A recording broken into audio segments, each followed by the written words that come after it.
मुझे लग रहा है कि आपने सही कहा कि आज के बाजार में जो वोलेटिलिटी थी उसको जरा जोर का झटका अडानी के रिसर्च रिपोर्ट पे आया, जो हेडनबर्ग का जो सिक्योरिटी फर्म है उन्होंने रिलीज किया था।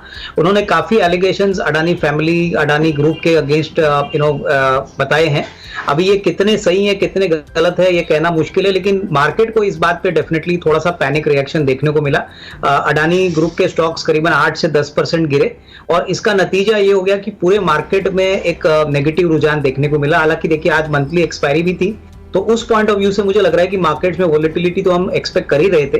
तो मार्केट में ये जो पैनिक रिएक्शन आ गया है, हमको लग रहा है कि थोड़ी बहुत क्लैरिटी अडानी के इशू के ऊपर आती है। हालांकि कंपनी ने ऑलरेडी इसकी पुष्टि की है कि कोई बात ऐसी नहीं है, कोई गलत चीज उन्होंने नहीं की। तो मेरे ख्याल से आने वाले हफ्ते में हो सकता है कि मार्केट्स वापस थोड़े से संभल जाए।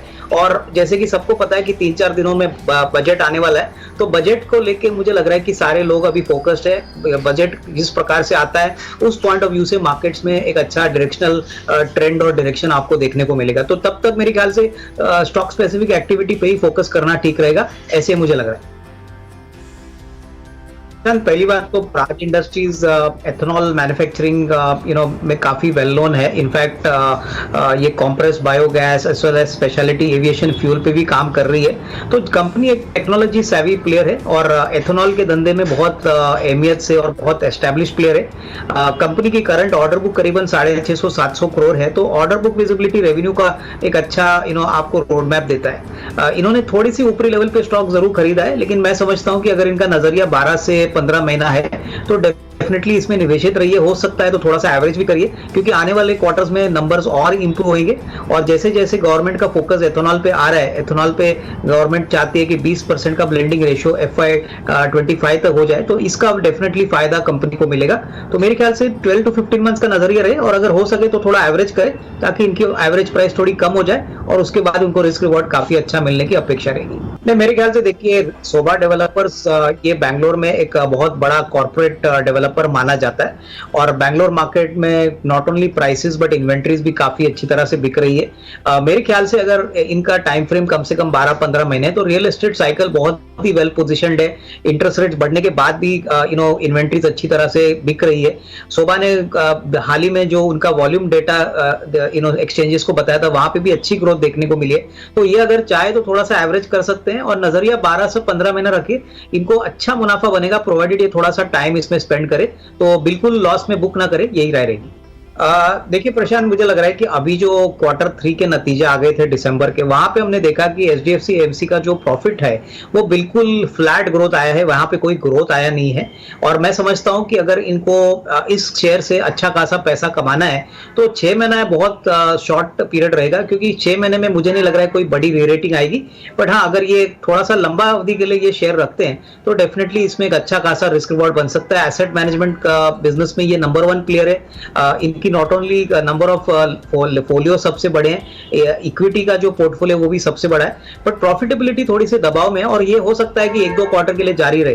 तो अगर नजरिया 12 से 15 महीना है तो ही यहाँ पे होल्ड करे, उसके बाद ही इनको एक अच्छी खासी मुनाफा यहाँ पे मिलेगा। अदरवाइज शॉर्ट टर्म में कोई बड़ा अपसाइड आएगा ऐसा लग नहीं रहा है। नहीं, मेरे ख्याल से इनको पहले तो मैं कॉन्ग्रेचुलेट करूंगा कि 60 रुपए पे अच्छा प्राइस पे इन्होंने एंट्री की है, अच्छा मुनाफा बन रहा है। लेकिन गैस पाइपलाइन के बिजनेस में मुझे लग रहा है कि काफी ग्रोथ पोटेंशियल है। कंपनी ने ये भी कहा है कि आने वाले 1-2 सालों में गैस का जो बिजनेस है काफी सिग्निफिकेंटली बढ़ेगा। तो उस पॉइंट ऑफ व्यू से यहाँ पे होल्ड करने की राय रहेगी।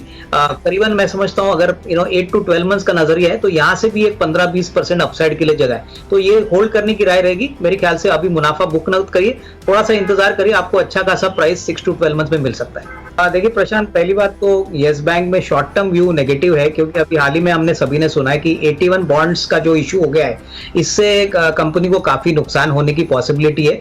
अगर एसेट क्वालिटी की बात करें तो देखिए एसेट क्वालिटी तो अभी काफी ठीक ठाक हो चुकी है, लेकिन बाकी सारे पैरामीटर्स अभी भी काफी वीक लग रहे हैं। तो मेरे ख्याल से नजरिया कम से कम 1-1.5 साल का रखिए। यहाँ पे फ्रेश रिव्यू लेना भी जरूरी है, क्योंकि पूरे बैंकिंग सेक्टर में अच्छा ग्रोथ हो रहा है। तो ऑब्वियसली ऐसा हमको लग रहा है कि येस बैंक में भी अच्छी खासी बढ़त बिजनेस में आएगी।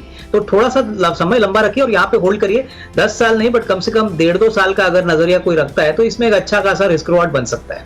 देखिए, अडानी पावर का जो परफॉर्मेंस है वो पिछले 2 क्वार्टर से काफ़ी अच्छा है। इनफैक्ट कंपनी ने मुनाफ़ा बनाना शुरू कर दिया है और बहुत लंबे समय के बाद किया। और पावर जनरेशन का जो बिज़नेस है, हमको लग रहा है कि आने वाले बजट में भी हो सकता है कि कुछ इंसेंटिव्स गवर्नमेंट यहाँ पे अनाउंस करे। तो यहाँ पे अगर लंबी अवधि की बात करें, कम से कम साल, डेढ़ साल की, तो यहाँ पे पोज़ीशन होल्ड करे।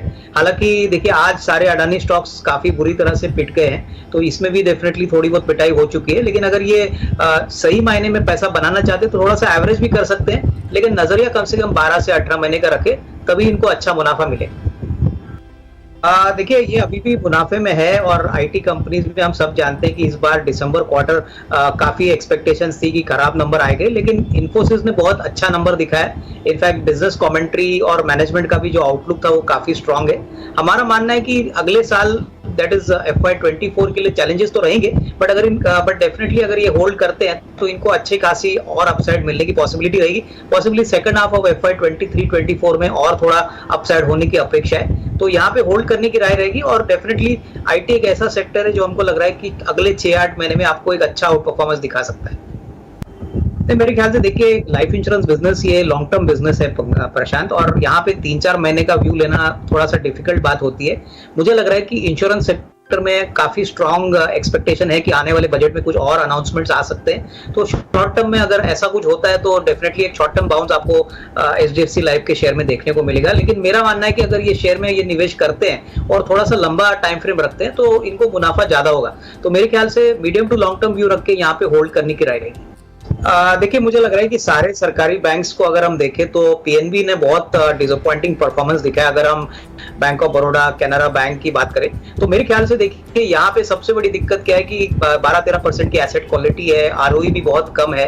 तो मैं इन इन्वेस्टर को कहूंगा कि अगर ये IDFC फर्स्ट बैंक में कन्वर्ट करे तो इनके लिए शायद और थोड़ा अपॉर्चुनिटी अच्छी बढ़ सकती है। जो भी पैसा इन्होंने PNB में डाला है, अगर वो कन्वर्ट करते हैं तो यहाँ पे एक अच्छा रिस्क रिवॉर्ड बन सकता है और करीबन 75-76 का एक मीडियम टर्म टारगेट आपको IDFC फर्स्ट में मिल सकता है। तो PNB में से स्टॉक के निकल जाना ही ठीक है और स्विच करे तो IDFC फर्स्ट एक अच्छा विकल्प है। प्रशांत, मेरे पास 2 स्टॉक्स है। पहला स्टॉक एक फार्मा कंपनी है जिसका नाम है साकार हेल्थ केयर।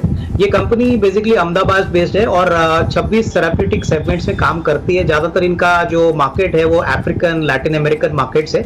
अभी इन्होंने पिछले 1.5-2 सालों में ऑन्कोलॉजी का एक प्रोजेक्ट कमीशन करने की बात की थी। अभी लेटेस्ट पोजीशन ये है कि मार्च से ये ऑन्कोलॉजी का जो प्लांट है वो कमीशन हो जाएगा।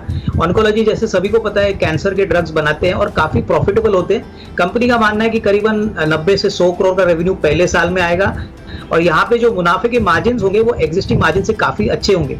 तो हमको लग रहा है कि आने वाले साल में आपको ऑन्कोलॉजी बिजनेस का भी पूरा बेनिफिट मिलेगा और FY24 में हमको लग रहा है करीबन 35 करोड़ का प्रॉफिट आने की अपेक्षा रहेगी, जो पिछले साल करीबन 16-17 करोड़ है। तो प्रॉफिट जब काफी सिग्निफिकेंट होगा तो ये हमको लग रहा है कि करीबन 350-356 का एक साल का टारगेट लेके खरीदा जा सकता है। दूसरी कंपनी जो हमको पसंद है वो बेसिकली एक कंस्ट्रक्शन कंपनी है जिसका नाम है बिग ब्लॉक कंस्ट्रक्शन। ये कंपनी भी बहुत यूनिकली पोजीशंड है। ये एक ऐसा प्रोडक्ट बनाती है जो लाल ईंटों को रिप्लेस कर रही है और जिसका प्रोडक्ट का नाम है AAC ब्लॉक्स। ये blocks not only environmentally friendly होते हैं लेकिन स्ट्रेंथ में भी काफी अच्छे होते हैं। पिछले साल इन्होंने 175 करोड़ पे करीबन 15 करोड़ का प्रॉफिट किया था। इस साल हमको लग रहा है कि करीबन 34 करोड़ का प्रॉफिट आएगा और जिस हिसाब से कंपनी लगातार एक्सपांशन कर रही है इसका बेनिफिट भी कंपनी को मिलना चाहिए। तो यहाँ पे हमको लग रहा है कि 140 का रेट चल रहा है, करीबन 230-240 का रेट आपको अगले 12 से 15 महीने में मिलना चाहिए। तो ये 2 स्टॉक्स हमारी तरफ से।